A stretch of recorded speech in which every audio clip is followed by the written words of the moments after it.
Olá pessoal, tudo bom? Bom dia, boa tarde, boa noite. Sejam todos mais do que bem-vindos a mais um Pode Apelar. Capítulo de hoje, né, tá bem diferente.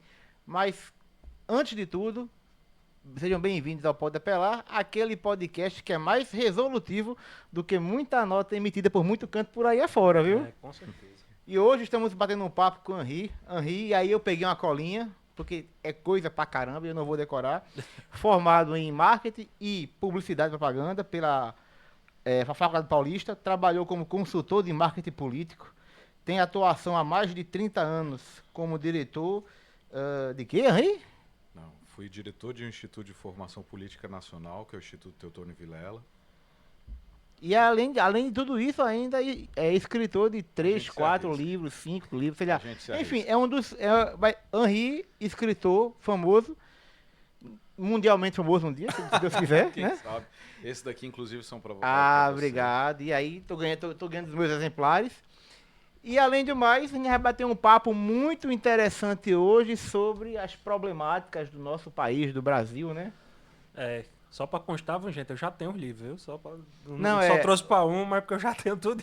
Na verdade, ele trouxe e ele queria dar pra João e eu que roubei, né? Assim, Não, de última hora. todos. Mas, Henri, seja muito bem-vindo Obrigado, ao o Pode prazer é meu. Apelar. É um Prazer é todo meu. prazer dividir essa mesa. E vamos bater um papo bacana, vamos ver o que é que vai sair dessas histórias aqui, né? Vamos para cima. Na verdade, eu agradeço demais o convite. Foi uma surpresa quando o João me fez esse convite. Nós conversamos muitas garrafas de vinho, né, João? A gente conversa sobre política e João falou, rapaz, eu acho que você seria interessante levar para que o nosso público pudesse conhecer. É um podcast que fala sobre política também e você já tem uma certa vivência no assunto. Como você colocou, eu estou há 30 anos no meio político. Eu comecei como militante político em 1994. Fui militante de juventude partidária, depois virei presidente de juventude, virei diretor do Instituto de Formação Política do partido da qual eu era afiliado, coordenei campanha nacionalmente falando para presidente da República em 2006. E aí a gente ficou vivendo nos bastidores da política, então a gente consegue ter hoje uma certa opinião formada a respeito dos bastidores da política nacional. Rapaz, vamos lá. Henri é meu consultor, né, político desde de muito tempo. Acho que lá naquela época lá que eu contei a vocês da abertura do DCE e tudo, eu sempre consultei ele. Que saiu apedrejando os ônibus. Não, né? peraí, essa parte não. Essa parte Isso aí. daí não fui eu, não. Não, mas pra Que formação. invadiram, quebraram tudo. Mas também não foi a quase gente. em 8 de janeiro. Então, mas não foi a gente que fez isso aí, né? Mas vamos lá pra frente. Mas a formação do DCE, ele me ajudou pra caramba. O início, na minha trajetória também em juventude, ele deu um puta de suporte aí. Deu uma atenção gigante nisso aí. E aí até hoje, velho. Até hoje é minha caixinha de Pandora aí quando eu preciso tirar É alguma bom coisa. ressaltar para o público entender que nós temos um parentesco sanguíneo. É, meu né? primo. Então eu vejo na figura do João muito parecida comigo quando eu tinha a idade do João, né? Quando ele começou com essa história do DCE, então eu vi muito parecido comigo. Falei, rapaz, esse garoto aqui, se a gente direcionar, acho que ele vai se dar bem. E o tempo tem se mostrado que eu tinha razão. Ele realmente hoje é um rapaz, além de inteligente demais, preparado, ele conseguiu o seu espaço político, conseguiu o seu espaço na advocacia, tá com esse podcast ao seu lado, então acho que teve um fruto bom aqui. Rapaz, antes de tudo, acho que também tem outra coisa que a gente fazer, justificar a falta de Micaela, né? Sim, que é. A Mica, ela. A Mica não está nesse podcast, ela tá bem adoentada. Tá, acho que com dengue ou algo do tipo. Enfim, ela tá bem mal e não pôde participar do podcast de hoje. Mas no próximo, se Deus permitir, e Deus vai restaurar a saúde dela, ela vai estar conosco aí, batendo um papo também bacana. Henrizinho, vamos lá. Você traz dois livros aqui falando sobre política e outro de poesia, né? Certo. Eu queria começar nosso bate-papo Um sobre... poeta político, né? ele O nosso Ronaldo Cunha Lima, praticamente. Não, José Bonifácio era poeta também, viu? Também? José Bonifácio de Andrada também era poeta. Ronaldo Cunha Lima, né? Ronaldo não é genial. Na verdade, Ronaldo, ele, ao meu ver, e me perdoe os políticos, mas ele era poeta. A literatura fez uma concessão ao direito e à política, mas o que Ronaldo era poeta. É verdade. Ronaldo era- é verdade. E um dos grandes, viu? Pra mim, minha referência é Ronaldo. sem a questão Não, sem política, mas ele política, ele é um como grande poeta. poeta. Você traz 2 livros aqui, né? Que é o Gigante, que é o falando sobre... Acordando no Gigante Piauí. E Acordando o Gigante Piauí e o Gigante, né? Que é Sobre Teresina. sobre Teresina e o Isso. outro sobre o Piauí como um estado todo, né?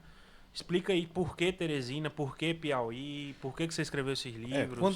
Quando eu comecei na minha vida política, comecei em São Paulo. Mas nossa família é daqui, eu sempre tive o desejo de sair de São Paulo e morar no Nordeste. Quando eu vim morar no Nordeste, em 2003, eu já estava na política, aqui trabalhei em algumas campanhas políticas aqui no estado da Paraíba, né? Inclusive você foi presidente de Juventude aqui também, né? Juventude partidária aqui na Paraíba. E saí da Paraíba para morar em Teresina porque a mãe da minha filha é de Teresina. E fiquei lá por 15 anos participando ativamente da política lá. Então eu vi que o Piauí e a Paraíba eles têm muita similaridade em números. O Piauí tem 224 municípios, a Paraíba tem 223, né? João Pessoa tem 820 mil habitantes, Teresina tem 860 mil. É muito parecido, inclusive em números de orçamento também. Mas João Pessoa e a Paraíba, ao longo desses últimos 20 anos, assim, para o bem, né? A gente tem que dar a mão à palmatória. Ela avançou muito em relação a muitas políticas públicas e Teresina e o Piauí ficaram parados no tempo. Então eu coloco meio que um paralelo em relação a essa questão do desenvolvimento do Nordeste e o Piauí em qualquer... Aliás, a maioria dos estados brasileiros, mas o Piauí em particular, ele tem uma riqueza natural que a Paraíba não tem. E a Paraíba conseguiu se desenvolver ao longo desses 20 anos, né? Claro que não é o ideal, claro que tem problemas, claro que não é o que a gente gostaria, mas a Paraíba de hoje não é a mesma de 20 anos atrás, né? Quem tem 30 a mais aí sabe do que eu estou falando. Mas o Piauí é muito, e assim, e o Piauí tem riquezas naturais, o Piauí é o único produtor de opala do mundo, o Piauí tem um rio que corta o estado de ponta a ponta de 1.200 quilômetros, que é o rio Parnaíba. O sul do estado é um produtor de soja gigante, né? E além do que, você pega, por exemplo, a região de Alvorada do Gurgueia, o solo é extremamente fértil, tem lençol freático enorme. Então, assim, o Piauí tem um problema de desenvolvimento sério em relação a políticas públicas, né? Que, aliás, é um problema nacional, né? Era isso que eu um ia falar. problema nacional. Mas o caso do Piauí, eu acredito que do Piauí para lá, né? Estou falando Maranhão, Pará, Amazonas, Amapá, Roraima, Rondônia, Acre, é um problema de políticas públicas muito sério que ali entrava o desenvolvimento do país. Então, acho que nesses últimos dias aí eu tive conversando muito com o Henri, porque, enfim, ele tá por aqui pro João Pessoa e eu tô acompanhando ele tá me acompanhando em algumas atividades. E aí, Salomão, um problema que a gente vê muito grande é não só políticas públicas, mas um desenvolvimento de política em si nos estados do Nordeste, cara. São índices alarmantes quando a gente para analisar. Acho que eu e o Henri começou a conversar sobre obras paralisadas, licitações, né? Que eu tô Isso é fazendo absurdo. que eu faço fazendo após licitações, e a gente viu um número de quase 12 mil obras paralisadas só no ano de 2024, segundo o relatório do TCU. E assim, se você parar para analisar, metade dessas obras estão no Nordeste. Agora a gente para pra pensar o porquê. Concentrado em 2 estados. Em 2 inclusive. estados. Agora a gente para pra pensar e imaginar o porquê, né, que essas obras estão paradas. Já foram iniciadas? Porque não tem andamento? Porque não tem verba? Não tem o porquê de não ter o desenvolvimento dessas obras e o término delas? Salomão, se você me permite, antes da gente chegar no porquê que essas obras estão paralisadas, eu acredito que é importante a gente falar a respeito da assim. O país hoje vive, o brasileiro, ele é um caso a ser estudado mundialmente, né? Eu gosto muito de estudar análise comportamental também, e o brasileiro, ele é um ser humano ímpar. Nós somos, assim, a nossa maior qualidade é o nosso pior defeito, que é o quê? Eu acho que só existe gambiarra no português do Brasil, e eu acho que em termos de idioma, com esse significado, só no nosso português mesmo. Eu acho que você não consegue nem traduzir para um americano. Não consegue. Não consegue para o italiano. Eu Não consegue. consigo, Gambiarra. eu morei em Portugal, eu não consigo traduzir gambiarra para o português de Portugal. Eu não consigo. Não tem como. Mas gambiarra, na verdade, o que é gambiarra? É você trazer uma solução simples para um problema complexo. Né? Uma engenharia alternativa, não é verdade? E isso, nós temos isso através do quê? Da criatividade do brasileiro. Da malandragem, de saber pensar fora da caixa, né? É o raciocínio rápido. Então, o brasileiro tem muito disso. É o nosso uma das nossas grandes qualidades, mas é o nosso pior defeito, porque o brasileiro usa isso para o bem e usa para o mal, mas mais para o mal. Tanto é que vocês estão até à frente de uma campanha, que é a campanha do falso advogado, né, do golpe do falso advogado, Sim. que o que é isso? Nada mais é do que a criatividade do cara de estudar, de fazer um golpe e tal. Mas, pô, por que o brasileiro não utiliza isso para o bem, né? E aí a gente tem um problema estrutural e cultural. Então hoje nós temos no Brasil um pano de fundo, um grande sistema que tem interesse nisso, em manter o brasileiro preso nessa roda. E aí cria-se duas cortinas de fumaça. Quais são as duas cortinas de fumaça? Lá atrás tem um cara, e eu não tenho problema em dar nomes não, porque eu não tenho rabo preso. É um cara que tem uma inteligência fantástica, que ele viu um nicho de mercado, vamos dizer assim, chamado Zé Disseu. É um cara extremamente inteligente. Esse cara viu um nicho de mercado e falou, pô, se a gente atacar por aqui, a gente consegue ganhar um quarto do eleitorado brasileiro, certo? Então, criou-se um partido dos trabalhadores, né, que ideologicamente tinha a luta dos trabalhadores, mas que, se luta realmente pelos trabalhadores, como é que você consegue hoje... Você não tem trabalhadores em fábrica. Cadê a luta pelos trabalhadores? Então eles mudaram a chave na década de 90. Eles viram que as fábricas estavam fechando, estavam diminuindo através de reengenharias do sistema japonês, depois a automatização, né? E as fábricas estavam produzindo mais com menos funcionários. Então mudou-se a pauta do trabalhador para uma pauta identitária. Então vamos brigar agora por gêneros, por negros, por mulheres, por movimentos GLBTQIA+, vamos brigar por esse segmento. Nisso daqui, se a gente fizer uma pesquisa rápida, de 94 até 2022, o PT nunca teve menos de um quarto do eleitorado votando nesse partido na urna no primeiro turno. Isso aí a gente tá falando mesmo na época do PT embaixo. Ó, se você pegar o auge do antipetismo, que foi 2018, 2018. que foi a eleição do Bolsonaro, nós tínhamos naquele cenário, Dilma tinha acabado de ser impeachmentada. Nós tínhamos Lula na cadeia. E você tinha um candidato completamente desconhecido, que era o Fernando Haddad, que tinha perdido uma eleição para o João Dória, para São Paulo, Prefeitura de São Paulo, que foi a primeira eleição perdida no primeiro turno. Nunca ninguém havia perdido no primeiro turno na história da eleição de São Paulo. E o PT perdeu em 2016, por conta exatamente do impeachment da Dilma, né? Teve essa conjuntura também, mas porque fez uma administração mediana. E aí, nesse auge, você com um candidato desconhecido, com Lula preso, com Dilma impeachmentada, o Haddad teve 29% no primeiro turno nas eleições de 2018. Me lembro que em 2018 o pessoal não sabia nem chamar Haddad, era Andrade. Né? Então, para você ver, é um partido que conseguiu pegar uma fatia do eleitorado. E aí você tem um movimento, que foi uma crítica que eu tinha no meu partido na época. Meu partido era o partido que eu era filiado, que eu já saí desse partido há 11 anos, mas fiquei 19 anos nele. É um partido que ele era muito assim polido, diplomático, ele não queria atacar tanto, tal, queria a questão do discurso de conciliação, enfim. E aí teve um cara que ele teve a mesma sagacidade do Disseu, chamado Carlos Bolsonaro. Carlos Bolsonaro entendeu que tinha um eleitorado que votava nesse partido político da qual eu era afiliado, porque não tinha uma opção mais radical, certo? E criou um espelho do movimento petista.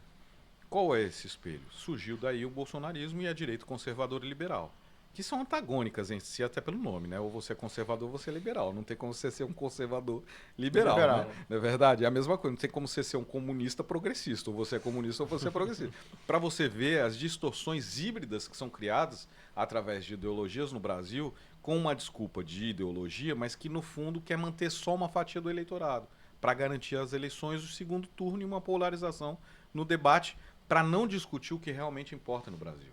Porque enquanto o Brasil está discutindo a volta do comunismo, o mundo está falando em internet sem G, está falando uma corrida espacial, está falando em guerra, está todo mundo se armando. Olha, os Estados Unidos aumenta todo ano o seu orçamento de defesa, a China tem escalado o seu orçamento de defesa, Portugal tem um debate agora, você morou lá, estive lá recentemente também, Portugal está fazendo debate a respeito de investir nas suas forças de defesa. Nós temos várias guerras regionais se formando no mundo e a maior parte do dinheiro que vai para as nossas forças armadas é para pagar pensão e aposentadoria de militares que estão fora da ativa. Ou seja, o Brasil não investe, né, nas suas forças de defesa. Por que isso é importante? Porque quando você investe em tecnologia de defesa, você está falando em pesquisa, você investe em pesquisa. Então aí você tem que fazer uma parceria com institutos, com universidades, para poder desenvolver tecnologias, né? Os Estados Unidos funcionam da seguinte forma, vamos pegar os Estados Unidos como exemplo. Qualquer pessoa que vai para os Estados Unidos, eu duvido você ver uma viatura da polícia em qualquer estado americano, né, ou em qualquer cidade americana, uma viatura de um carro de marca japonesa. Você não vai ver. Você vai ver a viatura de carro de marcas americanas, certo? Então o governo dos Estados Unidos chama, por exemplo, a General Motors e a Ford, certo? Fazendo merchandising de graça para eles aqui. Então eles chamam, eles falam o seguinte, nós queremos desenvolver um novo veículo para o exército americano. Tá aqui, nós vamos comprar 1.000 unidades, 500 de cada empresa. Certo? Está aqui 5 bilhões de dólares, 2 bilhões para você, 2 bilhões e meio para você.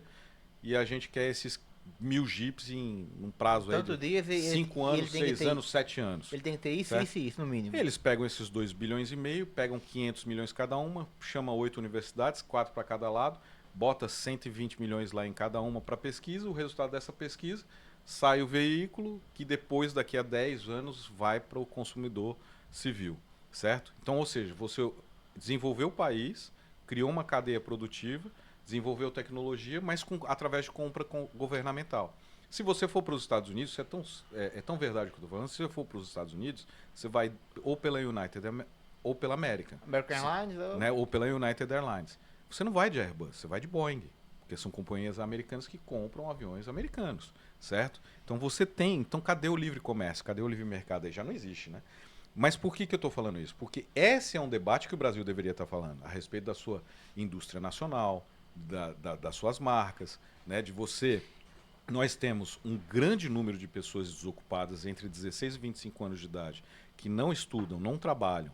Nós temos engenheiros trabalhando como motoristas de aplicativo porque não conseguem emprego, porque as indústrias não investem em pesquisa, porque não tem o papel nacional, e a gente está discutindo volta do comunismo, uma coisa que a gente não tem nem possibilidade de acontecer no Brasil, a volta do comunismo. Primeiro porque é o seguinte, diz que o PT é comunista. Você já imaginou Lula lendo o Capital de Karl Marx? Impossível, até porque... Não, alguém aqui consegue imaginar essa cena? Até porque aonde me consta, o governo Lula é social-liberal. Pois é, pra caralho. então assim, você não consegue imaginar o Lula lendo o Manifesto Comunista, o Lula lendo o Karl Marx. Não estou falando que o Lula não lê, não é isso, mas é porque não bate as ideias das práticas do PT como governo com as práticas de Karl Marx, não bate.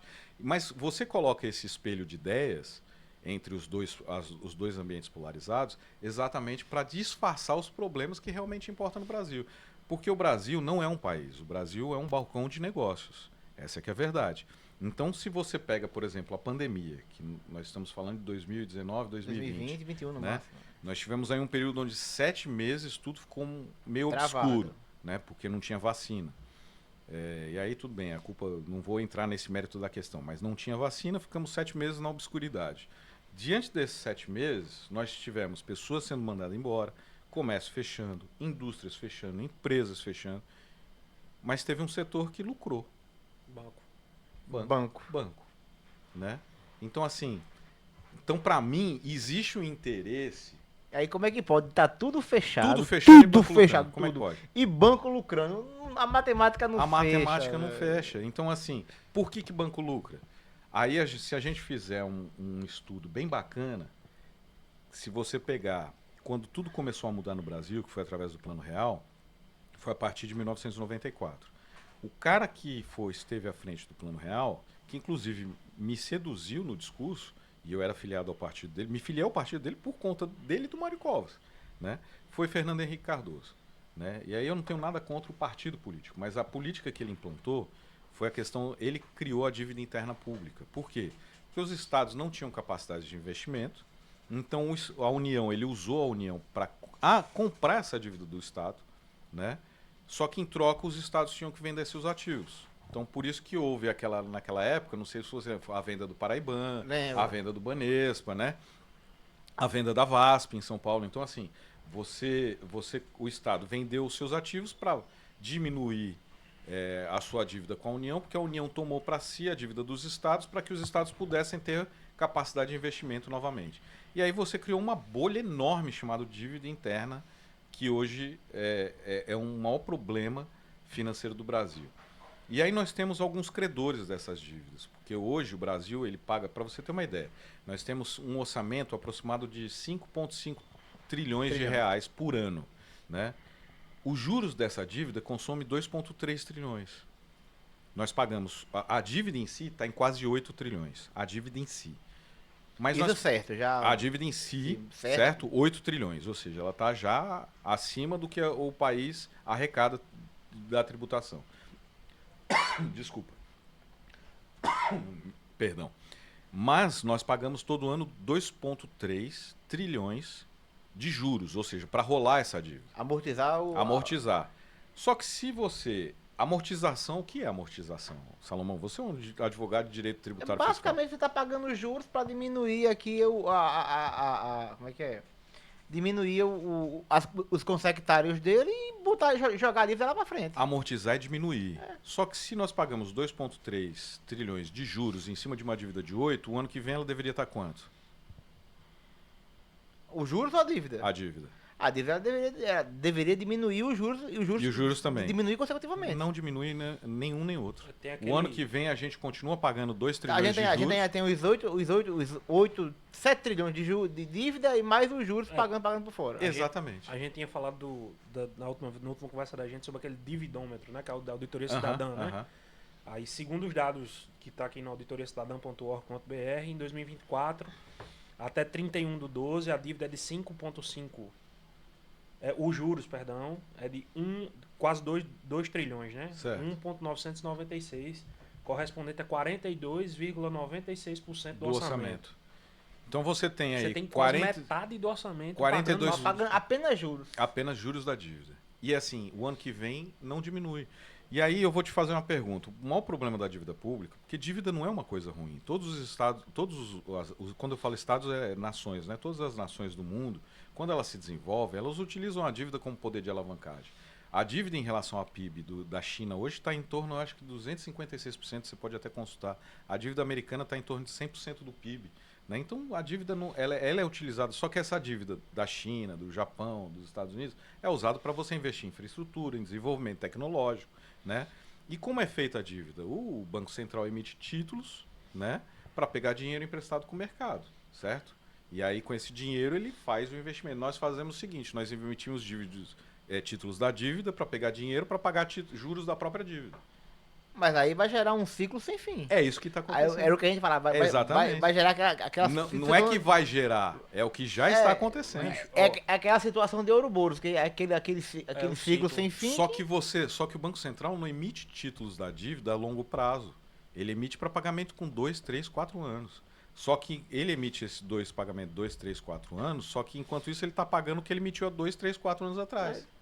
Entendeu? Então ele usa esse dinheiro para ficar nessa bola de neve. Aí eu vou te fazer uma pergunta. Quais são os 4 maiores credores da dívida pública brasileira? Não, eu vou pegar só assim, os 3 maiores credores, para não ficar muito... Eu tenho medo de chutar um e ganhar processo.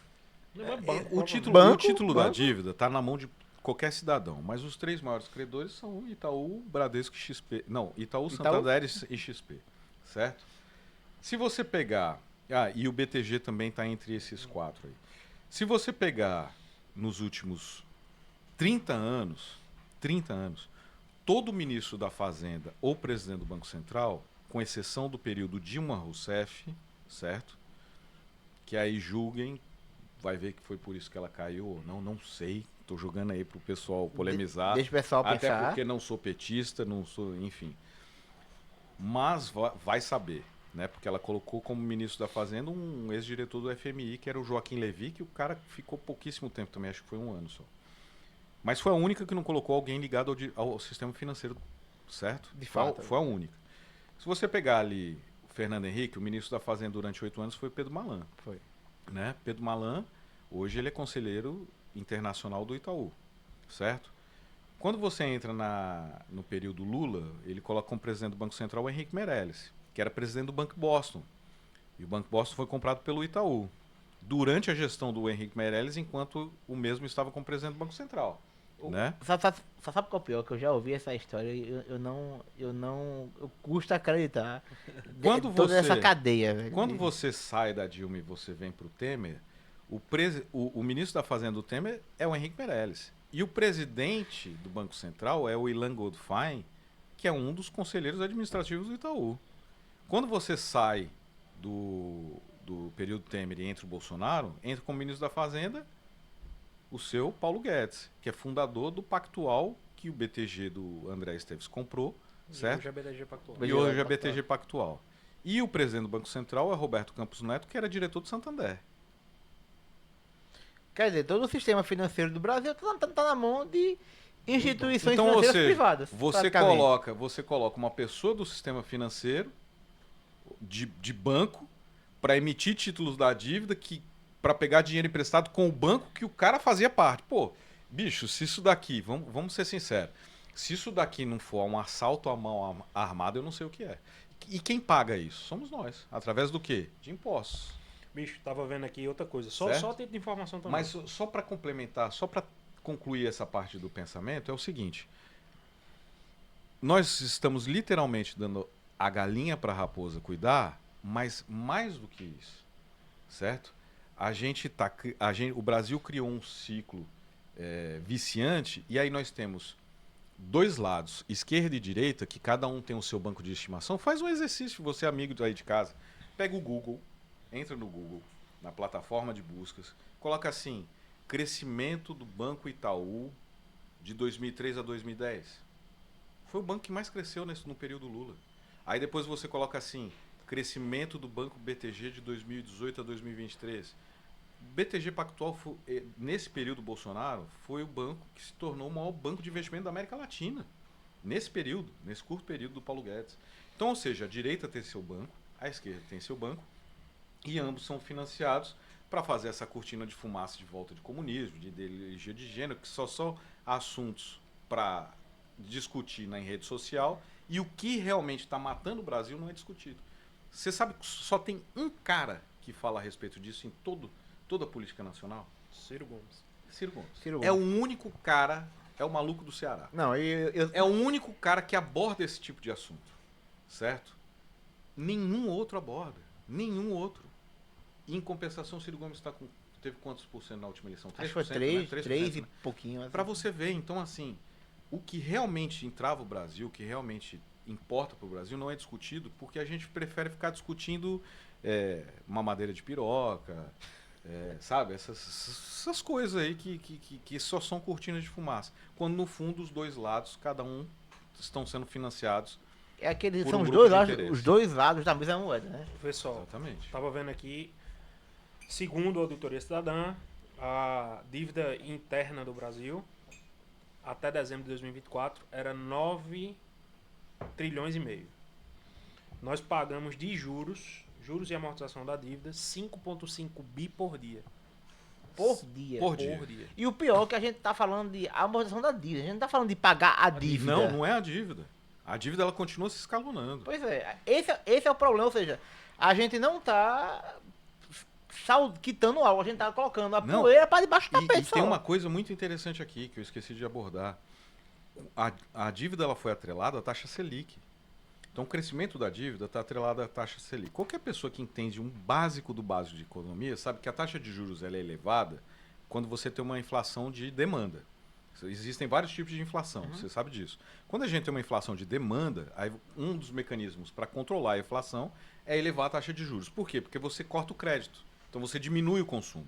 Não é verdade? Então pronto. Aí eu te pergunto, a inflação no Brasil está controlada? Tá. A demanda está alta? Demanda tá alta em que sentido? O povo está comprando coisa? Não.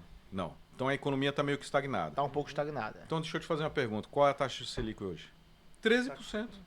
O que justifica uma taxa de Selic de 13% quando você não tem o povo comprando? Nada. Ninguém está consumindo crédito, ninguém está comprando nada, a economia está estagnada e você tem uma taxa de juros de 13%. Aí quando você vai descobrir realmente qual é o verdadeiro motivo, é porque a dívida é atrelada a ela. Então você não vai baixar. O Bolsonaro tentou fazer isso. O Bolsonaro tá em 15, viu?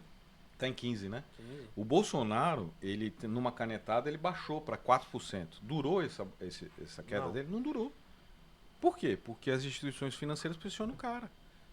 Então, assim, isso... E aí a gente tem um problema. Quando a gente não tem dinheiro para investir, olha, vamos pegar, o orçamento do Brasil é mais de 5 trilhões. Nós pagamos 2 trilhões, sobra 3. Desses 3, nós temos mais 800 de previdência, sobra 2. Certo? Aí desses dois a gente tira aí mais 500 bi das operações compromissadas do Banco Central, que aí é um outro problema que nós temos. Sobra 1,5. Aí você tem a folha de pagamento, a máquina que é gigante, aí você bota aí mais 800 bi, sobra 700. 700 bi você faz o quê? Aí você tem a parte do legislativo, você tem a do judiciário, que come mais uns 400 bi aí, vai sobrar 300 bi. 300 bi você tem 300 bilhões para investir em saúde, educação, infraestrutura. Ou seja, de 5 trilhões sobra 300 bilhões para investir em saúde, educação, infraestrutura, segurança, defesa. Eu acho que nosso maior problema ainda Aí, chama-se... aí me diz, Salomão, como é que um país desse vai para frente? Não, a matemática não fecha, mas Não fecha. pra Você mim, quer pra que mim eu- um grande problema se chama-se operações compromissadas do Essa- Banco essa Central. é a- Essa daí... Henri, só pra matar essa A gente vai entrar nisso, isso é bom. Isso é nessas bom. operações compromissadas do banco aí, você quer que eu possa dar os dados certinho aqui? Pode. Pronto. Nós temos um orçamento em 2024 de 4,648 trilhões, né? Do ano passado. Esse ano foi passado. 5,5. Pronto. Juros e amortização 42,96%, certo? Previdência Social 21,16%, assistência social 5,99%, saúde 4,16%, educação 2,95%, trabalho 3,34%, defesa nacional 1,80%, 1.8. 1,8%, cumprimento de sentenças judiciais 1,48%, Menor ainda, né? taxa Menor judiciária 1,02%. Outras aí entra como outras aqui, uma porrada de troço aqui, que é agricultura, administração, segurança pública, ciência e tecnologia, que é outro absurdo, 3.1. 3,12 total dos outros, né? Aí saneamento é uma das menores que tem com 0,0552.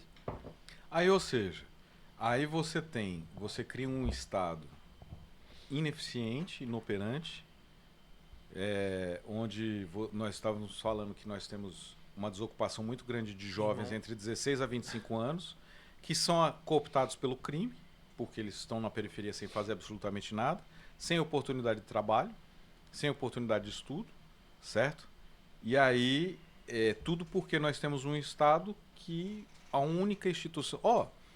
vá além. Vamos fazer uma brincadeira aqui, João, já que você está no computador aí.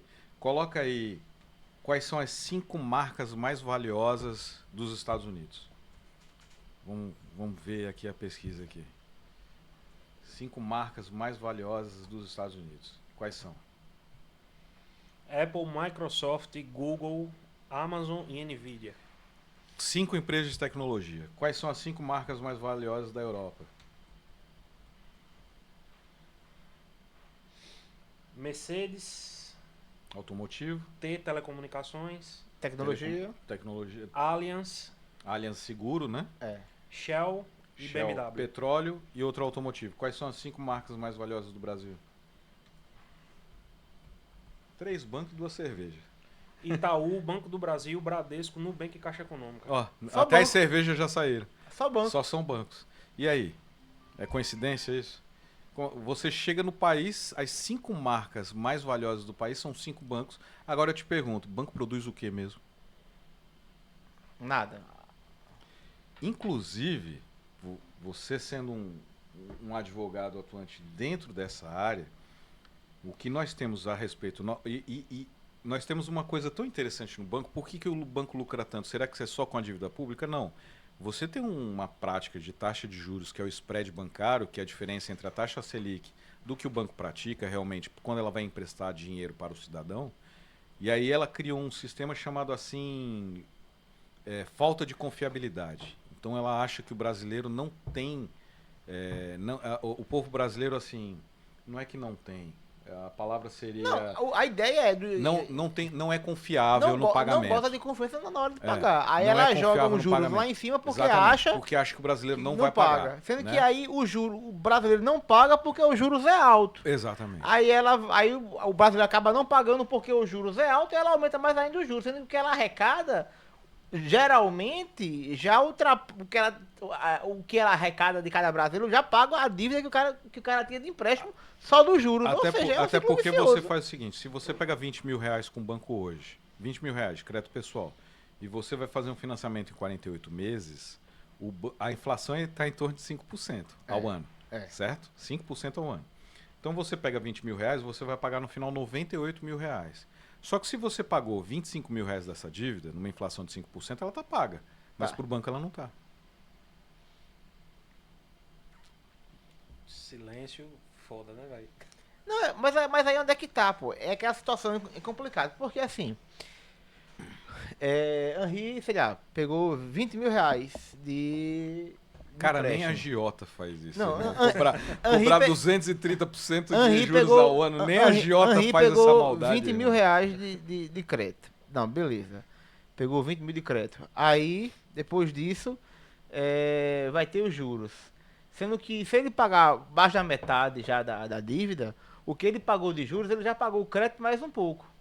Sendo que os juros de Henrique que ele pegou é altíssimo porque, porque a confiabilidade do brasileiro não tá boa. Então eles aumentam os juros só para poder retirar logo os valores. Sendo que o brasileiro não consegue pagar porque o juros está alto. Exatamente. Ou seja, fica gerando aquele ciclo vicioso lá de eterno. Que foi criado com a dívida também o ciclo. Você vê que foi criado um ciclo com o cidadão, mas foi criado um ciclo com a dívida. Então, o único setor que lucra no país é um setor que não produz absolutamente nada, que não gera emprego, não é produtivo, não produz tecnologia, nada. Só gera riqueza para ele mesmo. Para eles mesmo. E ainda tem um detalhe. Se eu não me engano, só o Brasil e a Estônia são os dois únicos países que não cobram imposto em cima de lucro de acionistas. Então, quando, por exemplo, o Itaú teve 9 bilhões de lucro, vai dividir isso entre os acionistas, todo país do mundo cobra o imposto sobre essa operação. Imposto sobre lucro e dividendo, né? Pronto, Contribuição social o sobre Brasil lucro e a dividendos. Estônia são os dois únicos países do mundo que não cobram isso. O CSLD. Contribuição social sobre lucros e dividendos. Bicho, mas essa operação compromissada, vamos entrar nela? Porque Vamos, aí porque que tá o agora vai negócio. ser bom. Porque se eu não me entendo- engano, o banco já tirou o lucro, né? Certo. Certo? Ele tira o lucro com o spread bancário. E o que é essa operação compromissada? O que é que o Banco Central está fazendo aí? Rapaz, a operação compromissada do Banco Central, ela separa aí hoje, acho que separa acho que 500 bilhões, eu não sei quanto que é. Mas é o seguinte, você tem ali na economia, o governo ele quer basicamente a mesma coisa que os títulos, tá? Mas, por exemplo, você sabe que em todo investimento tem um fundo de garantia. Uhum. Porque se o banco quebra, Tem que ter a garantia. respaldo por trás. esse respaldo é feito pela operação compromissada do Banco Central. Só que existe uma artimanha aqui que é utilizada, que é exatamente no prejuízo de uma dívida não paga. Pera aí, não é que pode ter dívida não paga, mas em muitas das vezes não é uma dívida não paga. A dívida foi até paga. 115 Não bi. da forma 115 bi. que a instituição bancária queria. É isso que eu estou falando. Você pegou 20 mil, você ficou devendo 98, você pegou 45, automaticamente você está devendo 43. Esse 43 é jogado no balanço do banco como prejuízo. Aí vem a operação do Banco Central e cobre esse prejuízo para o banco. Mesmo eles tendo lucro. Mesmo ele tendo lucro naquela operação. Exato. Não é delicioso isso? Ou seja, em nenhum momento perde. Não, só quem perde somos nós, meu amigo. Em todos os sentidos. Ó, O valor de operação compromissada em 3 de julho de 2025 foi de 115 bi. Bicho, 115 bi para garantir dívida paga. eu sou a da pessoa que eu entendo que essas operações compromissadas deveriam ser fiéis a bancos estatais. É porque você tem o seguinte, você tem Um Banco do Brasil, que é economia Então, mista, É porque Caixa na- Econômica. não faz na- sentido, na não faz teoria- sentido garantir o capital privado. Mas na teoria era para você incentivar o banco a oferecer crédito. Agora, com o spread bancário a taxa de juros que eles cobram é tão absurda que não deveria ter esse tipo de incentivo, certo? Porque assim, você tem ali um incentivo seguinte, olha, se caso não der certo, se caso o banco quebrar, para o consumidor não ter prejuízo, para ele não perder o investimento, a gente cobre, certo? Então, o consumidor, não o banco. Não, né? mas veja, Mas aí você tem, por exemplo, só que o fundo garantidor, no caso do fundo garantidor, se você tem 1 milhão investido num banco, vamos supor que você tem um banco investido você comprou 1 milhão de reais em CDB renda fixa. Certo. Tá lá, o banco quebrou. O fundo garantidor, ele só te devolve 250 mil. 750 mil você perdeu. Perdeu. Certo? Por isso Você que perdeu. Enfim, Certo? por isso que cabe a SUSEP, né? A Superintendência de Seguros Privados. Ela já faz isso e ainda tem uma questão. Por isso que você tem que diversificar, né? Exatamente. Por Os isso você tem que, investimentos. inclusive com banco. Inclusive com né? banco. Inclusive com banco. E aí, Eu aconselho todo mundo a correr, por enquanto, pro Bitcoin. Minha opinião, corra para cripto, não tenha medo, é seguro. Mas enfim, eu penso assim, então a questão da política, voltando aqui para o nosso assunto, para a gente não ficar se atendo em banco, mas aqui nós temos um entrave muito sério no país, mas muito sério mesmo. Se você pegar, querendo fazer agora uma teoria da conspiração, para a gente dar uma polemizada, até porque o brasileiro A polêmica gosta, é boa, a polêmica é a boa. galera gosta, né? Você tinha no Brasil, essa questão geracional, a gente tem um comportamento hoje de uma geração de 2003 para cá, que é totalmente diferente da geração de 83 a 2003, certo? Mas uma geração de 83 a 2003 foi uma geração que as mães saíram para trabalhar, mas em casa você tinha desenhos. Isso daí você... Vai entrar na... Não, o que eu tava imaginando. Porque é o seguinte, cara. Pensa bem, a criança, quando ela é criada com desenhos, na época era Hanna-Barbera, né? Que era, era os Flintstones, os Jetsons e tal. Aí é muito antigo pra mim. Porque eu tenho 48, né, cara? Eu sou tiozão já. Então, assim, você tinha uma geração que tinha uns desenhos ali que te entretia, mas que te educava. Pô, quem assistia o desenho lá do DuckTales, Tio Patinhas e tal, tinha lições de história, sabe? De geografia, era muito legal. E aí, quando você chega no começo dos anos 2000, você tem uma campanha muito forte feita por uma pessoa junto aos deputados para acabar com a publicidade infantil, porque aquilo influenciava a criança, certo? Então, na medida com que foi aprovada a lei que proíbe publicidade infantil, você não tem mais os patrocínios dos programas infantis. Então, por exemplo, uma rede de televisão como a maior que tem, que é a Globo, não tem por que passar mais desenho, porque ela não tem mais anunciantes voltados para aquele público, certo? Então você é obrigado a substituir sua grade para programas adultos, né? Porque aí você tem patrocínio para aquela causa. Se eu te disser o nome da pessoa, eu não vou dizer o nome da pessoa, mas eu vou dizer de quem ela é herdeira, né? A pessoa que encampou isso foi a herdeira do Itaú. Quem esteve por trás, depois você pode pesquisar até o nome, foi ela que encampou essa lei para proibir publicidade infantil. Aí a grade foi substituída por programas adultos da Ana Maria Braga e Fátima Bernardes, patrocinados por quem? Por bancos. Pelo Banco Itaú. Então, você que tá em casa, para de culpar a Fátima por acabar a TV Globinho. Culpe a TV Colosso também, né? Segundo o Henri, pode culpar o Banco Itaú. Mas você vai dizer, o único cara no Brasil, porque a Bandeirantes tinha desenho infantil, a Manchete tinha desenho infantil. Silvio Santos que manteve. O único cara que manteve no peito e na raça do bolso dele foi o Silvio Santos. Que não aceitou isso. E até hoje, a única TV que tem programação com desenho infantil é o SBT. Então, porque foi um cara que entendeu o que estava acontecendo, sabe? Então, assim, e ele também tinha o banco dele, ele que se dane.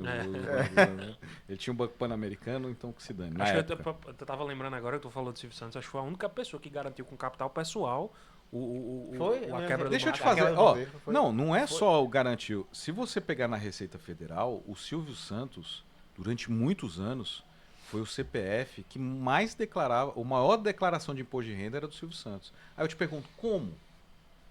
Por que o Roberto Setúbal, que é dono do Banco Itaú, por que os Moreira Salles não estão nessa conta? Por que a família Safra não está nessa conta? Alguém me explica essa mágica? Como é que um dono de TV, que era Camelo, era o maior CPF, a maior arrecadação do imposto, a maior declaração de imposto de renda, e os donos dos bancos que lucram tantos não estão nessa conta? Alguma coisa, como é que é aquela frase? Algo de certo tá errado. Algo de errado não pode estar certo, não é verdade? Ou algo de certo tá errado. Então não estou aqui querendo fazer um caça às bruxas a banco, nada disso, mas assim, existe um problema sério estrutural no Brasil que impede a gente de crescer. Esse problema é muito sério. Está mais do que claro que existem dois partidos financiados por bancos para que alimentar discussões em redes sociais e evitar que os problemas reais do Brasil sejam discutidos, certo? E aí nós ficamos discutindo esses problemas e essas bobagens, essas besterices de mamadeira de piroca, de volta do comunismo, de um lado de identidade de gênero, e não falamos o que realmente importa para o Brasil, que é essa questão estrutural, que aí quando você começa a puxar o fio da meada, você começa a ver uma mudança de comportamento nas crianças que nasceram em 2003, ó, que foram criados adultizadas, já exatamente porque a mãe tinha que trabalhar e a criança ficava assistindo TV, só que em vez de assistir a TV Globinho, ela assistia Fátima Bernardes. E qual é o assunto que aborda os programas da Fátima Bernardes? Questões adultas. Aí você vai dizer pra mim que não tem absolutamente nada a ver? Pô, a geração de hoje, em relação à geração dos anos 90, dos anos 80, é outra coisa. Aí você vai falar que não tem nada a ver? Claro que tem. É a geração que mais tem liberdade sexual em toda a história da humanidade. É a geração que mais tem acesso à informação na história da humanidade. E é a geração que mais tem depressão, mais tem ansiedade, mais e a que menos sabe o que vai fazer da vida. E aí, é só coincidência? Aparentemente não. Se for uma coincidência, é aquela, tipo. É o que acontece de 1 em 1 milhão, porque Agora, é muita coisa O junto. que isso tem a ver com o país? Porque é uma geração que não produz, não quer produzir. E tem a questão do imediatismo. É assim, você Tudo tem pra ontem. tudo pra ontem. Então assim, pô, eu conheço pessoas com 22 anos de idade que entram em depressão mesmo, tem crise de ansiedade e acabam entrando em depressão. Isso é muito sério. Por quê? Por conta do consumo da internet do conteúdo da internet. E a pessoa tem depressão aos 22 anos e crise de ansiedade porque ela se cobra de ter algo que ela deveria ter com a minha idade, que é uma casa, um carro. Ah, cara. Tá entendendo? Mas isso é uma coisa que a gente até falou aqui no podcast. Uma coisa que a gente vê muito, cara, muito mesmo. Um exemplo, trazendo para pro lado de cá, né? É o jovem advogado olhar pra mim, pra Salomão, pra André, e dizer assim, bicho, porra, por que eu não tenho um escritório aí? Por que eu não sou desse jeito? Esse meu velho. Exatamente. A gente não tem como. Respeite o seu tempo e respeite Meu sua irmão, história, Mas isso é velho. exatamente por conta da forma como as informações estão no subconsciente que foram colocadas lá atrás. Entendeu? Então, mudou-se agora. Aí, a partir do momento que você tem essa cobrança, que você tem essa coisa. A primeira coisa que se faz é o seguinte: a primeira coisa que o jovem quer é abrir uma conta para ter um cartão de crédito, para poder consumo. Ó, eu vou te falar uma coisa. Me separei recentemente, mas a minha ex-noiva era muito mais jovem que eu. E ela tinha essa cobrança. E eu mesmo tendo uma renda superior a ela, o crédito dela era muito maior que o meu. Muito maior que o meu. Eu não tinha crédito porque eu compro as coisas à vista, o João sabe. Se eu tenho, eu compro, se eu não tenho, eu não compro. Mas como ela gira o crédito dela era muito maior que eu. Ela pediu um cartão, eu resolvi pedir um cartão de crédito, meu limite foi 3 vezes menor que o dela. Entendeu? Então, assim, você força o jovem já a entrar num sistema de dívida, porque você libera um crédito maior, e aí o jovem vai comprando, e fica preso e amarrado num sistema onde só quem lucra é quem? O banco. Não, o meu cartão mesmo, até meu pai faz, não, aumenta o crédito, sei o que, filho, não vou aumentar não. Deixa meu crédito baixinho. Eu compro no dinheiro. Eu tenho a minha filosofia. Se eu tenho, eu compro. Se eu não tenho, eu não compro. Acabou. Hoje em dia Simples tem uma sedução muito grande. Tem até os meninos aí embaixo reclamando muito comigo, porque eu também sou da mesma filosofia, né? Comprar no Pix, no débito e tal. Só que aí entra naquela sedução das milhas. Não, porque tem milha. Eu disse, meu irmão, deixa eu dizer um negócio aí. Não vai adiantar de porra nenhuma. Se eu comprar no meu cartão, vai chegar a milha do mesmo jeito. É só pagar no débito. É, exatamente. Então não tem essa história não. Se você vincular o CPF, compra. Mais não, a necessidade de comprar no crédito. E passa lá em 12, 15. Agora, Porra, agora tem situações que a gente tem que. Bicho, tava olhando. Por valores de materiais, não sei o que, a gente tem que passar Não, lá, ok. beleza, mas aí que tá, pô. Certo. Eu tava vendo, até conversei contigo semana passada, aquela história do iPhone, lançou o iPhone 17, né? Porra, tem carnê pra pagamento em 36 meses, pô. É. Não, o brasileiro, ele Porra, é sério, 3 pô. anos? Pela Apple. essa situação dos Pela pontos, Apple. Você tem noção que é isso? você me lembrou uma coisa muito que é onde as pessoas falam assim, pô, mas onde é que essa questão da dívida, do banco, tem a ver com o crescimento do país? Bom, nós temos uma geração que é consumista e quer ser consumista, certo? Então a gente já chegou nesse ponto. A gente tem um setor que lucra muito com o povo brasileiro e com o governo brasileiro. E aí, como a gente tem essa geração que consome, quer consumir, Então aí vamos para a Europa. Quando você chega na Europa, por exemplo, Portugal tem o menor salário mínimo da Europa. São 870 euros por mês. É o menor salário mínimo da Europa. Se você pegar o estado de Portugal em comparação ao resto da Europa, é um estado pobre. É. Em relação ao resto da Europa, É o primo pobre da Europa. É. Mas o português, ele tem uma qualidade de vida que nós não temos. Só falar, Certo? eu tenho muito amigo português. Gente, quando eu falo que é o primo pobre da Europa, não é que o país de vocês é pobre. A Europa o velho mundo é um país muito rico. Portugal tem qualidade de vida, uma qualidade de vida maravilhosa. Maravilhosa. Mas a gente tá comparando aqui em Com os relação à europeus. Alemanha, França, Inglaterra, é, Itália. amigos de Portugal, pelo amor de Deus, não me crucifiquem. Sim. É como na América Latina, nós somos o primo rico. É. Não é verdade? Então, Você parar só pra pensar atitude na com- América Latina, Não é, o Brasil é seu primo não é à rico, toa né? que a gente tá querendo que não é à toa que Portugal virou a Guiana brasileira. Tá virando Pernambuco em pé, né? Pernambuco em pé. Mas assim, o português, 870 euros, você pega a título de comparação. Você pega, eu estava mostrando para o João ontem, você pega um carro 2021, veículo 2021 aí proporcionalmente, vamos pegar aí um carro hatch, um Argo, você tem um Argo por 8.500 euros. Ou seja, 2020, tô pegando 2021. Ontem eu estava mostrando para ele. Ou seja, com 10 salários você comprou um Argo 2021, certo? No Brasil, quanto está um Argo 2020 hoje? 70 mil. 70 mil conto. Quantos salários mínimos você precisa para comprar um Argo? Deixa eu até conferir. Viu? Largo 2021. Vamos colocar Eu acho que é 60. mais, Vamos eu acho que é- não, eu deve acho que é ser, mais. deve ser uns 70 mil. que é 65 mais. mil por aí. Deve ser mais que isso, não. Mas 75. 75 mil, né? Quantos salários mínimos nós precisamos para comprar um Argo? Ah, meu irmão, é o infinito. Ou seja, em menos de um ano, uma pessoa com um salário mínimo, é óbvio que isso não é assim, né? A pessoa não come, não paga aluguel, nada disso. Não estou falando assim, com 10 salários mínimos você compra o poder de compra. Vamos pegar mais aqui. Por exemplo, você está falando do iPhone. Um iPhone 15. O iPhone 15 em Portugal é 600 euros. Um iPhone 15 no Brasil... Um mês você compra. Um mês. De 870 euros é menos do que um salário português. No Brasil são 6 mil reais, né? 4 mil reais. Quanto que tá um 15? Eu não sei porque o meu é 13. Rapaz, se eu não você, pe- não se penso você trocar pegar tão uma cedo. promoção junto com a Você pega uns operadora, com linha, não 5.500 sei o quê. 5.500. Eu pego Ou uns seja, você 5.500. precisa de quase 4 salários mínimos. Então, por que a gente está fazendo essa conta? Para mostrar o poder de compra, certo? O brasileiro, com essa política, esse sistema bancário que nós temos hoje, ele é empurrado para uma política de crédito. Então, ou seja, você quer comprar um carro, você quer comprar uma casa, são 30 anos financiando. Você quer comprar um carro, são 5 anos financiando. Você quer um iPhone, são 12 meses financiando. Você quer uma geladeira, são 6 meses financiando. Quer uma TV, 8 meses pagando. Ou seja, tudo que o brasileiro vai fazer para ele ter uma vida digna, ele precisa ser empurrado para o crédito. Porque o dinheiro não tem poder de compra. Aí a gente volta a esse problema estrutural que nós vivemos, que é o problema do consumismo. Aí a molecada cai para criminalidade, porque quer ter o iPhone logo. Não estou falando que é vítima da sociedade, não, nada disso. Teve a escolha de fazer o crime, tem que pagar pelo crime. Ponto. Entendeu? Mas a motivação, isso daí não pode ser ignorado.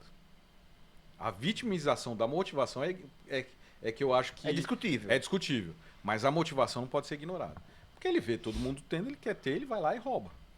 Bom, então a gente tem um jovem que a motivação dele roubar é exatamente essa questão do consumo imediato, porque ele quer ter as coisas e não vê essa oportunidade no mercado de trabalho, dele ter as coisas de forma rápida, né?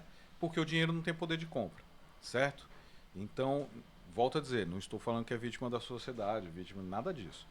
É só as condições, a conjuntura mesmo que faz ele. Porque, pensa comigo, se você tem, se não fosse só a questão do consumo, né? Se ele fosse parar para pensar e olhar ao redor dele, ele não vai encontrar ninguém que está na vida que ele está com mais de 40 anos de idade. Ou a pessoa já foi morta ou está presa, certo? Então, logicamente, ele não entraria, né, nisso daí. Ele fala, meu amigo, isso daqui a longo prazo não dá certo não, certo? Então entra por conta dessa sedução do consumo imediato, do consumo rápido. E aí a gente volta para a primeira questão, do brasileiro utilizar a sua inteligência para golpes, certo? Então você tem no Brasil crescendo um setor financeiro consolidado que se blinda e usa as leis para se blindar e para tomar mais dinheiro do cidadão. Você tem facções, independente de quais sejam os nomes e quais as áreas de atuação, que crescem, né, por conta com esse discurso sedutor realmente que o jovem acaba entrando. E essa área. E aí a gente coloca não só facções, mas coloca os crimes cibernéticos, como o golpe do falso advogado e outros golpes. E você tem o setor político, que é um setor que também se blinda, que é outro entrave no país, que é o motivo pela qual a gente começou toda essa conversa. E o setor político no Brasil, desde 1889, é um setor que não tem um planejamento a longo prazo. Ou seja, não pensa em Estado, políticas de Estado, pensa em políticas de eleição, né? Então você tem políticas que são levadas até o próximo período eleitoral e não se para perduram. gerações. E eu gosto muito de estudar países que se desenvolveram, países que há 25 anos, 30 anos não eram nada, né? E países que têm um desenvolvimento. Eles saíram, e aí a gente pode falar de Suécia. Suécia, há um século atrás, era... Se Portugal hoje é o primo pobre, a Suécia era o primo miserável, né? Há um século atrás. Na década de 20, 30, 1900, do século 20, a Suécia não era nada. Mas a Suécia, em uma geração, conseguiu se reerguer. Você tem Singapura, que hoje é um país de primeiríssimo mundo, inclusive acho que no índice de liberdade econômica está no top 1. Singapura mudou em 30 anos, de uma vila de pescador a um país de primeiro mundo em 30 anos. A própria China é um exemplo agora. A China é um país de que algo ímpar. Há assim. 30 anos atrás, a China não era nada em termos de PIB, de relevância mundial, de tecnologia. E hoje é um Não era nada. Hoje é um monstro a ser batido. É um monstro, entendeu? Foi em 30 anos. Ou seja, a Coreia do Sul no final da década de 60 só fabricava bicicleta, peruca e guarda-chuva. Entendeu? É verdade. Aí entrou o General Park, também fez uma revolução. Em 25 anos a Coreia entrou nos tigres asiáticos na década de 90. Altamente. Os primeiros carros da Coreia, a Hyundai, todos eram totalmente frágeis. Os carros que chegavam aqui na década de 90, da Kia, da Hyundai, né, que eram os primeiros carros coreanos, carros totalmente assim, que não tinha credibilidade nenhuma, porque quebravam demais. Eu me lembro que tinha não sei se era acho que era asiático, aquele QQ, né, que a gente falava que... Sherry. É chinês. Mas era um carro frágil. Era um carro e frágil. Mudou muito. Hoje, mas era um carro que a gente comprava um saco de Lego e montava o motor, pô. Bicho, e hoje eu já... A Hyundai tinha um cliente meu que ele era mecânico de motor de barco. E aí ele falou, Hyundai, quando chegou, acho que era 2015, foi um dos primeiros clientes que eu tive. Hoje o Hyundai é um... Aí ele olhou pra mim e fez assim, anote o que eu tô dizendo. Hyundai hoje não presta não. Mas a Hyundai começou a fabricar motor de barco. Daqui a uns anos ela... E hoje a Hyundai é um monstro. Na Coreia do Sul, a Coreia do Sul ela copiou um sistema japonês que são as Keiretsus. As Keiretsus são grandes conglomerados industriais que o governo investe... Por exemplo, a Mitsubishi, a gente conhecia a Mitsubishi aqui no Brasil pelas TVs na década de 80, né? Depois pelos carros, mas a Mitsubishi fabrica de caneta motor de avião. Sabia não. Né? Aliás, avião de aviação executivo. Tem né? até teclado, Yamaha, não, é porque... Mitsubishi, Não, isso é... Não, eu conhecia mais a Mitsubishi por conta dos rallies e tal, não sei o que eu gosto da parte. Não, a Mitsubishi automotiva, fabrica avião. Eu não sabia que avião particular. Eu não sabia, né? não. A Mitsubishi fabrica. A Mitsubishi e a Honda. Não sabia. Também. Sabia. Fabricam aviões de aviação executiva, né? Aviação particular. O maior exemplo que você tem é a Yamaha. Tem uma concessionária da Yamaha aqui do lado e ela fabrica do teclado E aí a Coreia do Sul copiou esse modelo das Keiretsu e transformou nas Chaeballs coreanas. A Samsung fabrica tanque de guerra para o exército coreano. É sério? Não sabia não. Então a Samsung é quem fabrica os carros da Renault na Coreia do Sul. Né? Então assim, você tem esses grandes conglomerados industriais, mas por que eu estou falando isso? Porque são estados que olharam políticas de longo prazo. Entendeu? Para investir. Um adolescente que entra na Universidade de Seul, no curso de engenharia, ele já sai para um desses conglomerados industriais. Ele já sai empregado para um desses conglomerados industriais. Ele não vai ser motorista de aplicativo, como é no Brasil. Porque o Brasil, e a gente também tem uma coisa do brasileiro, de não investir em marcas nacionais. Nós tínhamos, por exemplo, na década de 70, um cara que resolveu fazer carros super esportivos, porque achava que o Brasil tinha condições de fazer, que era a Puma. Né? E eram carros bonitos. Exatamente. A Puma era sensacional, né? Na década de 70, 80 e tal. Eram carros bonitos. A Puma quebrou porque ele foi pedir um crédito pro governo, o governo ignorou e concedeu o crédito para a Fiat fazer uma fábrica no Brasil. Quer dizer, Então, ou seja, a gente mata nossas marcas nacionais porque não tem essa política de longo prazo, né? Não tem essa- Agora, vamos lá. Zero. sentido. E aí Não a seria gente, pra só que Fiat aí, e não seria pra Puma. hoje nós olhamos para o Brasil do século XXI hoje. Olhamos todos para essas nações que se desenvolveram, saíram de um estado de pobreza e são nações hoje potências, certo? E olhando para o Brasil hoje. Aí você tem outras duas nações que estão fazendo isso hoje e elas vão dar o que falar daqui a 10 anos. Chama-se Vietnã e Indonésia. Elas estão e Índia, três nações que estão nesse mesmo caminho de industrialização, a gente quer seguir esse caminho que o mundo está seguindo, senão a gente vai ficar para trás. Vietnã, Índia e Indonésia. Pode olhar, pode anotar esses três países. E o Brasil hoje, em vez de fazer esse caminho, a Índia, sabe como a Índia está fazendo para pegar um atalho de tecnologia? A Índia ela chega para a Rússia e ela fala o seguinte: quanto custa um MiG-21? X. Que é um avião. Avião top, de caça, de guerra. Né? Aí a Rússia fala, custa 200 milhões de dólares. Um exemplo, né? Não sei quando o valor. Mas sei que é bem alto. 200 milhões de dólares. Aí a Índia chega e fala assim, eu quero 50. Só que eu pago o dobro. Se você me fornecer a transferência de tecnologia. E garanto para você que de cada avião que eu produzir em cima da tecnologia do MiG, você ainda ganha royalties. Ou seja, ela está pegando uma tecnologia e está pegando um atalho por conta do tempo que ela perdeu, certo? A Índia daqui a alguns anos, meu amigo, você pode ter certeza que a Índia vai estar equiparada com a China, certo? E eles estão mandando os jovens para onde? A China financiou muito a educação de jovens para estudar nos Estados Unidos com bolsa. A Índia está fazendo a mesma coisa. Aliás, a Índia faz isso já há um certo tempo. E nós estamos matando uma geração, permitindo que a nossa geração de jovens que deveriam estar sendo financiados pelo governo brasileiro numa política industrial de longo prazo, estudando lá fora, a gente está permitindo que essa molecada vá para a criminalidade e morra cedo. Até uma coisa Agora, só uma adendo, João. Agora isso daí. Então a gente pode. A gente chega aqui no consenso comum que o maior problema do Brasil é a falta de investimento. Eu acho de investimento em setores públicos, setores internos do Brasil. Estratégicos, né? Do Brasil. Beleza, a gente viu aqui também, por dados que João levantou, por sites oficiais, que de certa forma falta dinheiro em alguns pontos e está sobrando dinheiro em outros pontos. em outros. E eu acho um absurdo aquela situação do fundo garantidor. Uhum. Porque no final tá dando uma garantia para um dinheiro privado que não deveria estar. Cadê o ônus do negócio? Exatamente. É fundo privado. Não, por exemplo, se o seu escritório declarar falência, quem é que vai cobrir, né? Ou seu prejuízo. é o próprio escritório ou o patrimônio Exatamente. pessoal. É o ônus do negócio. Exatamente. Sendo que então a gente não tem a figura do ônus do negócio quando a gente fala Do em sistema tese financeiro. de instituição bancária. Ponto.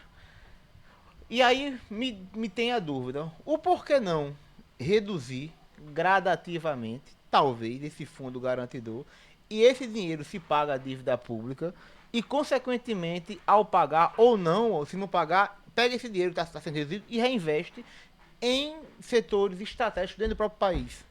Porque não tem interesse.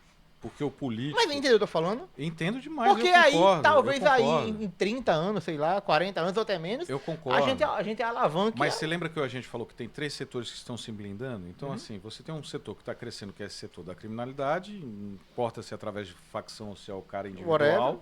certo? Você tem um setor bancário que já se blindou e você tem um setor político que se blinda.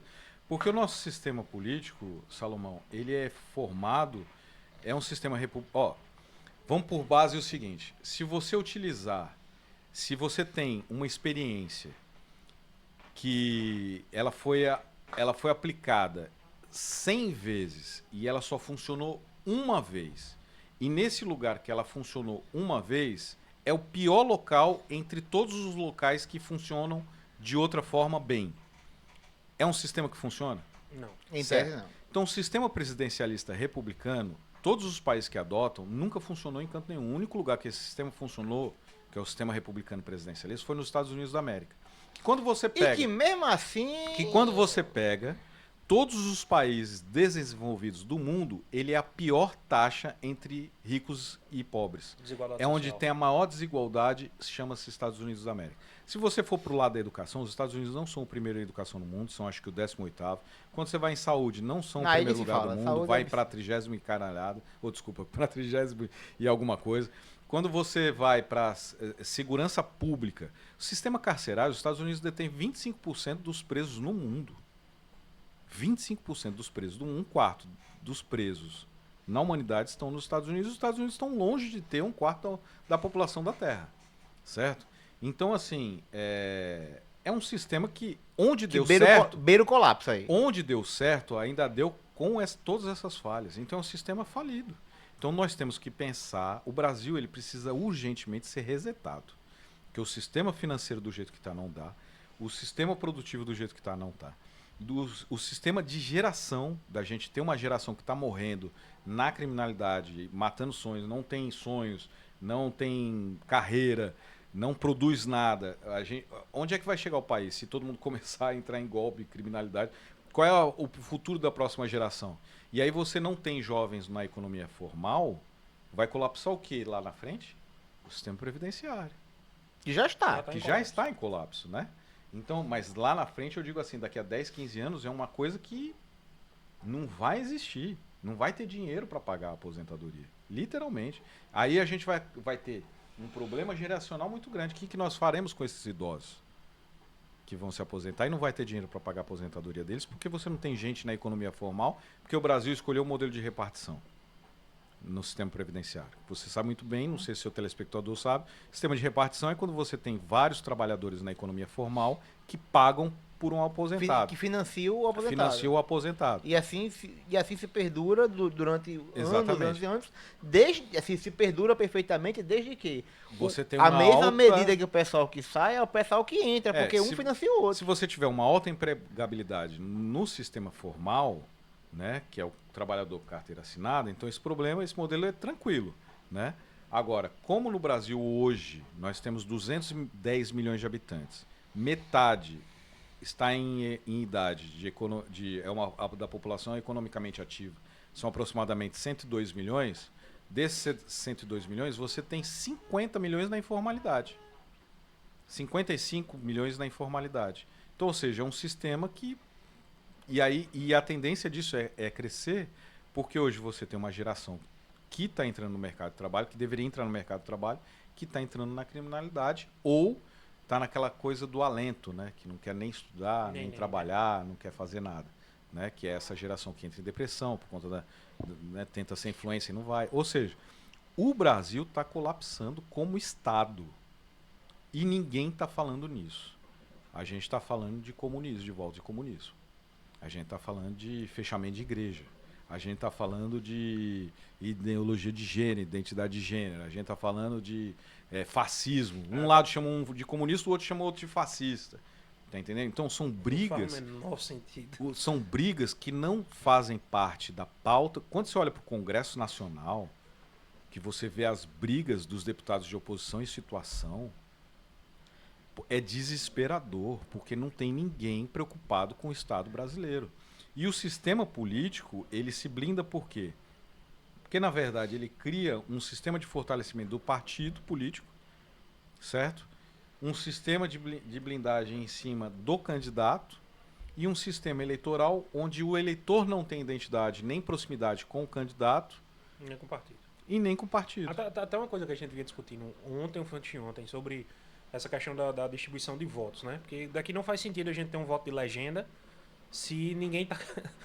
Acho que só o quarto do eleitorado do PT se preocupa com o PT. O Não, resto... e o voto que eu acho que tem de ler, eu arrisco dizer, não tem nenhum dado específico, científico nisso, isso é voz da minha cabeça, eu arrisco dizer que na eleição o voto de legenda é ainda de eleitor que errou, que ia votar no candidato, porque às vezes você tem lá, né, primeiro você vota em deputado estadual, às vezes o cara entra achando que vai votar no governador, aperta lá o número do governador, aperta confio, mas na verdade era para votar em deputado estadual, tá entendendo? Então eu ainda arrisco dizer que o voto de legenda não é nenhum voto consciente, é um voto porque o cara errou. É porque é aquela história, um exemplo. Você vai votar, um exemplo, deputado Michel Henrique.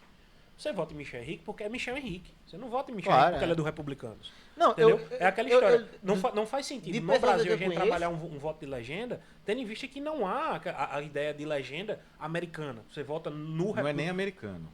O voto de legenda seria o voto europeu, mais ali para Alemanha, França, seria o voto de legenda. Não, mas querendo ou não, nos Estados Nos Unidos Estados você Unidos tem, é o você tem aquela distrital ideia. puro. Então, mas eu tô falando da ideia de denominação de partido. Você é Republicano, democrata. Você é democrata. É, aqui não, não, isso é aqui não verdade. existe isso. É. Então você vota no candidato, O brasileiro ele vota na pessoa. na pessoa. Cara, Ele não vota na legenda. eu tenho uma grande ressalva, e aí isso é, isso é um bate-papo para alguns outros podcasts da UAN, que eu acho que esse pluripartidarismo é um caos que não deveria existir. Não, mas é só ideia americana, só funciona lá. Aqui não Não, nem lá, pô, nem Não, lá, os, só tem os dois. Estados Unidos têm mais de 100 partidos políticos, mas mas, de- só dois dois têm destaque, tem destaque. né, que é o dos democratas e os republicanos.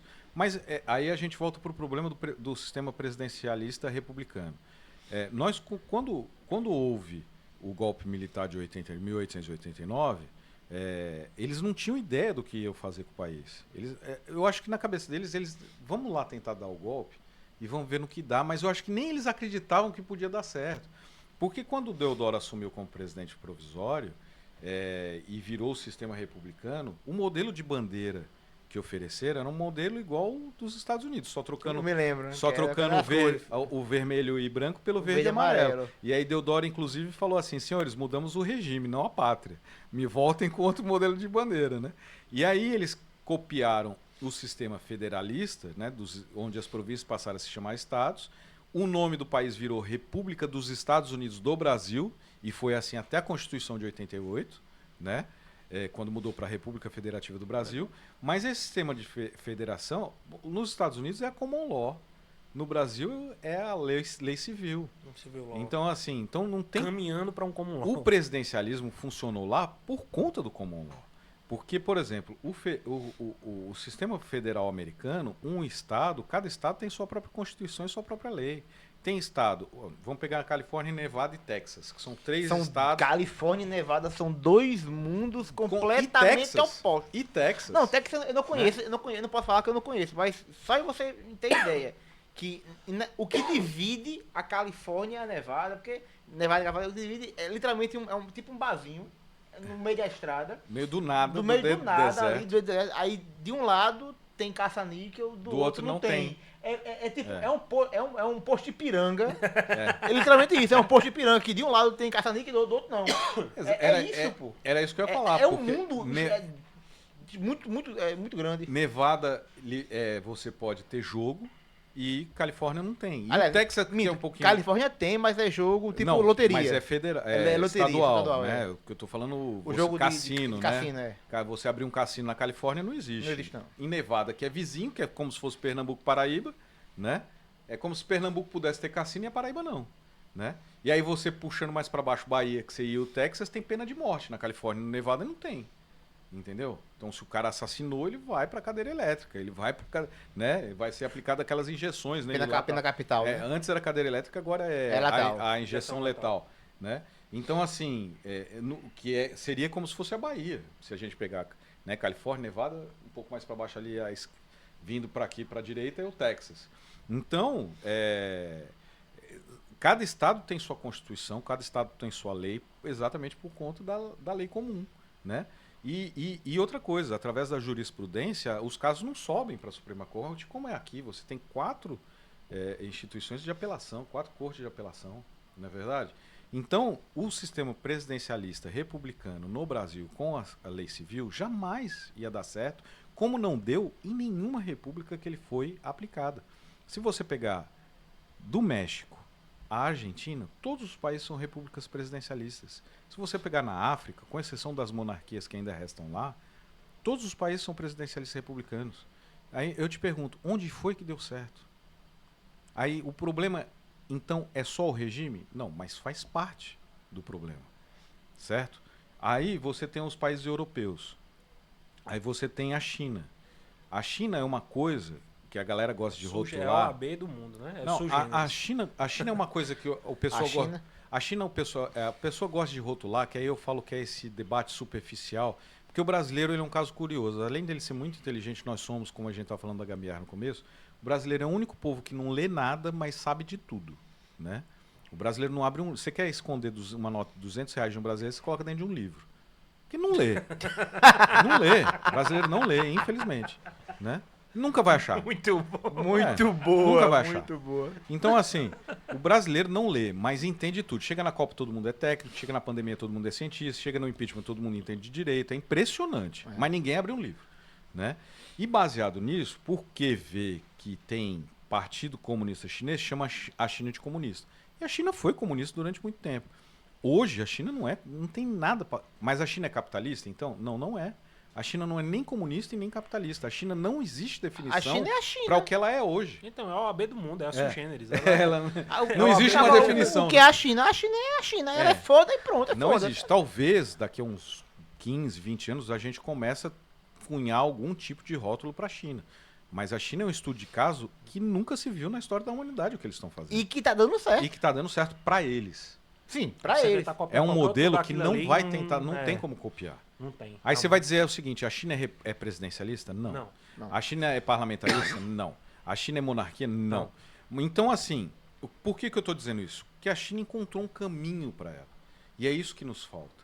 Nós queremos copiar caminhos dos outros, fazemos uma colcha de retalhos. Então, assim, você tem um sistema republicano presidencialista que foi extraído dos Estados Unidos com uma constituição parlamentarista de 88, certo? Onde agora se discute, por exemplo, uma mudança do sistema eleitoral para distrital misto, que só dá certo na França e na Alemanha. E onde muito do direito penal é oriundo da Europa, da Alemanha. Então assim, bicho, você é uma concha de retalhos gigante. Você vai criando puxadinhos, né? E é passar perfume na merda.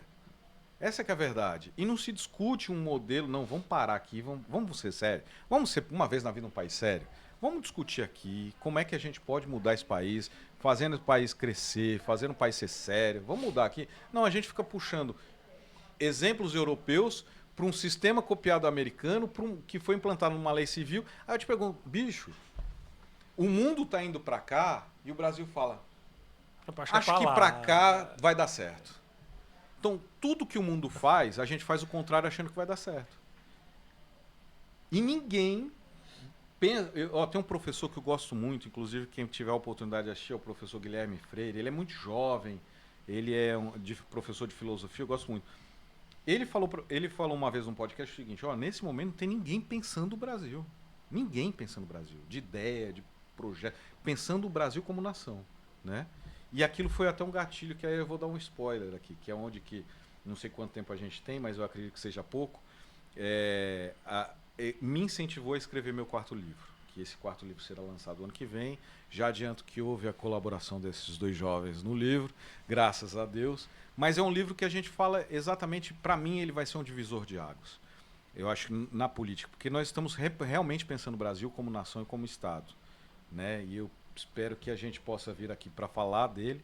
Já está convidado. E eu espero que as pessoas gostem, porque realmente vai ser um divisor de águas na política, no sistema tributário, no sistema penal. O sistema tributário vai tá me dando dor de cabeça para pensar nisso. Mas você tem ainda um mês, mês para pensar. Mas vamos partir, como dizia o Dorico Paraguaçu, né? Não vou falar igual o meu amigo Nivaldo Machado Leite Filho, que falava em inglês, mas vamos partir para os entretantos, vamos sair dos entretantos e vamos partir para os finalmente. Gente, Ramonzito, para variar, Ramon estraga prazeres. Já tá aqui alertando, já tá com algumas mais de hora aqui do podcast. E ele fica reclamando. Antes de dar o encerramento, vamos aqui fazer aquela pequena chamada, aquele merchan. Ramon é nosso controle interno, né? Faz aquele pequeno merchan dos patrocinadores. Luna Marketing, que tá aí produzindo com o Ramon. Não, é recepções, tá? Não, eu falei certo, pô. Eu já tava errando, poxa, eu errei de novo. Não, Minha dislexia bateu de novo. É só pra gente corrigir de verdade. Não é Luna Recepções, é Luna Marketing. Luna Marketing, que tá aí nos bastidores com o Ramonzito, produzindo áudio, visual, edição, boa câmera. A galera aí do PREC Brasil, que tá auxiliando com câmera, microfone, enfim, dando todo o suporte.